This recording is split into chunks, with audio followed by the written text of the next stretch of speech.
Hi, in this lesson I will show you how you can use different sorts of lines in your animal portrait. So let's start with very thin lines. So when you use very low pressure, you can create very thin lines. They are also a bit transparent. Then increase your pressure and you can create thicker lines that have more color. They are more opaque. And when you then use very much pressure here, you can create thicker lines, very broad lines. Or you can use the side of the lid and you can then create really broad strokes if needed. And then let's take another color. So let's use here terracotta a bit and create a little bit of a base layer. So these are also lines. You can move your pencil upwards and downwards and draw the lines here near each other to create an underpainting, an area of pastel pigment. So move the pencil upwards and downwards and blend this a bit with the finger. We need an underpainting. And for creating fur, you need most times darker lines in the fur, and you have to let them overlap. So draw more lines over the other you have created before and let them cross. So also make them a little bit curvy, not always you need such straight lines like here above. Let them go a little bit to the right or the left, so change direction a bit, let them overlap. And also rotate your pencil a bit and use very low pressure to create these fine lines. So very low pressure and more pressure to bring in darker areas in your fur. Press really hard to bring in dark pigment. I push it a little bit into the paper. You can also use a paper stamp between and blend these lines a little bit. Then you can go over with a lighter color. Let's use here white. And add lighter strokes over the darker lines. Again, let them cross, let them overlap, and also play around with very low pressure and draw fine, thin, transparent lines. Brighten up the lower base layer here, mix in the white lines here, and also let them cross and overlap. What you also need in your fur drawings, so let's take, I use here the terracotta. Most times you need such very fine, thin ends, and then the lines should be thicker, then use more pressure, and then they should be again so very thin, then reduce the pressure.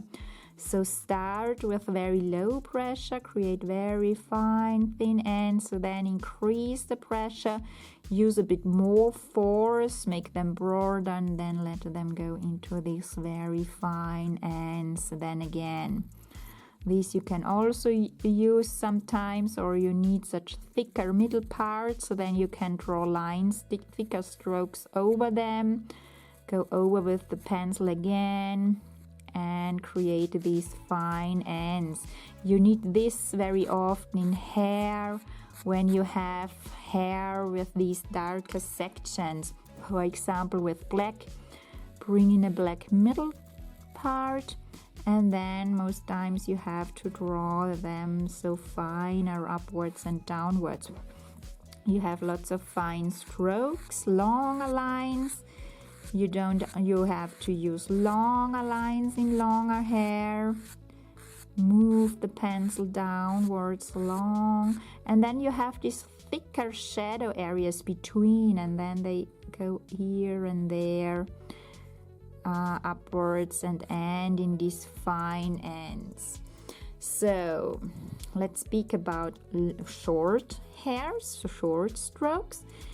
When you draw short fur, you need these very short strokes. So when you draw realistic animal portraits, you have to draw for short fur with many overlapping strokes.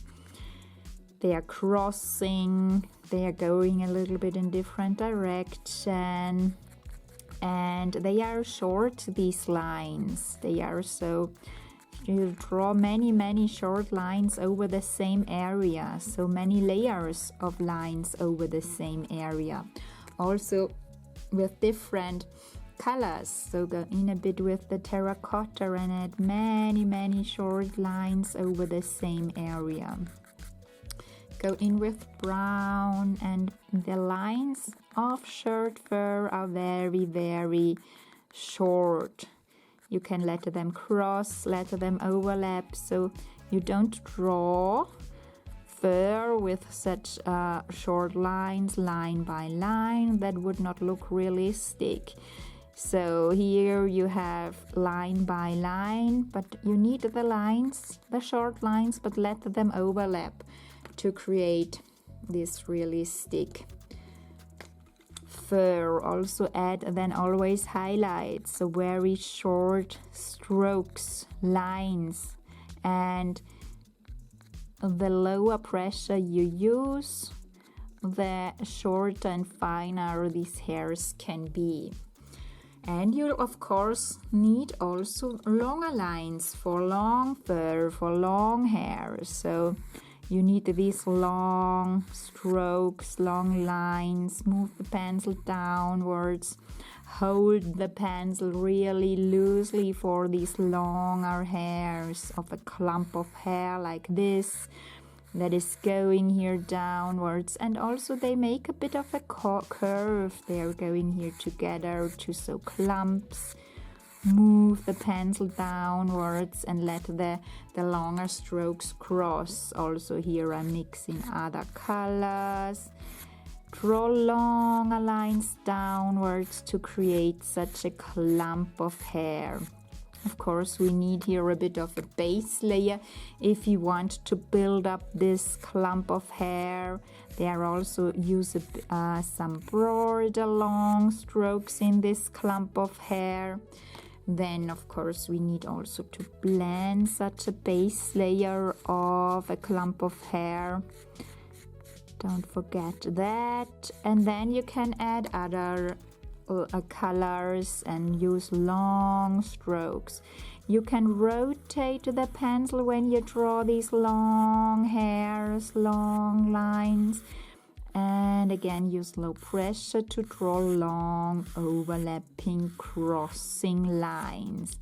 You have to drawing lines all the time when you are drawing realistic hair and fur and animals. And add some highlights then with the white, very thin overlapping white lines. Also let them overlap into the background. You need curvy lines here. Go over with the finger gently and then bring in some thicker lines between here as shadow parts. There you can use a bit more pressure and let them go upwards and downwards thinner. And again, add some thinner lines here between. And so you can create here a realistic clump or bunch of hair here. So therefore, you need the longer lines. Shorter lines, longer lines. What other lines do we need? We need sometimes really for curvy fur, for such fussy, frizzy hair, wavy hair, so wavy lines. So also try to draw so little curves, waves. Move the pencil upwards and downwards and also let the lines here cross. Such a very frizzy hair, or sometimes a tail of a dog has such frizzy hair when the tail becomes wet. Or if you draw some fur that is so really fussy and frizzy, Move the pencil to the left and to the right and draw so little curves, wavy lines, let them cross. Also do this in different colors, the same way as we did it with the long lines. These are long lines too, but have lots of curves. They can be a little bit straighter and not so curvy, and they can be very curvy. So move the lines there. Either such wave lines you need and let them cross, or very fine, fussy, frizzy, wavy lines here. Then let's use the white a bit and also add here some white, fussy, frizzy lines over it, bringing in so lots of details, different colors, and always working in this fine, curvy, wavy lines here.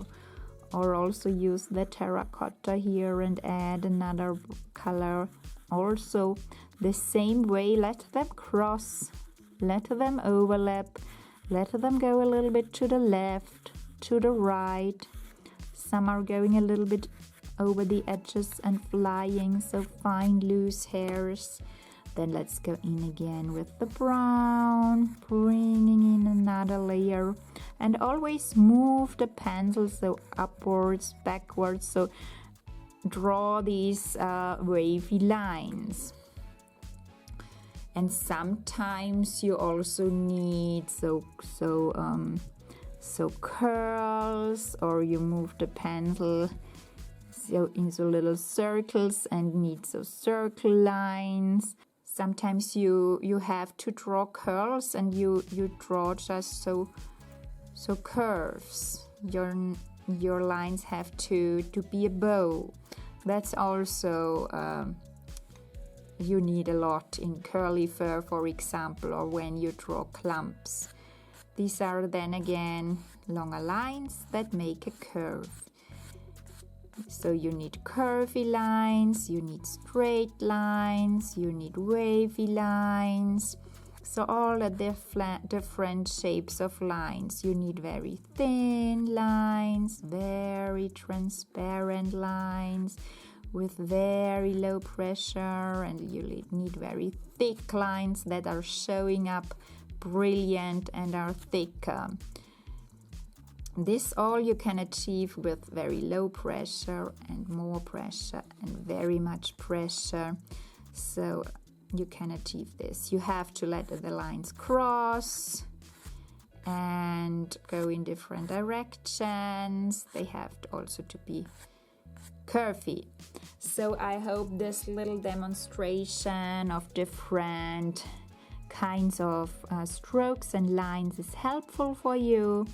Practice it, try it out on a piece of pastel mat paper, vary with your pressure, draw very fine thin lines, draw thicker lines, use more pressure, let them cross, let them overlap, draw longer lines and very short strokes.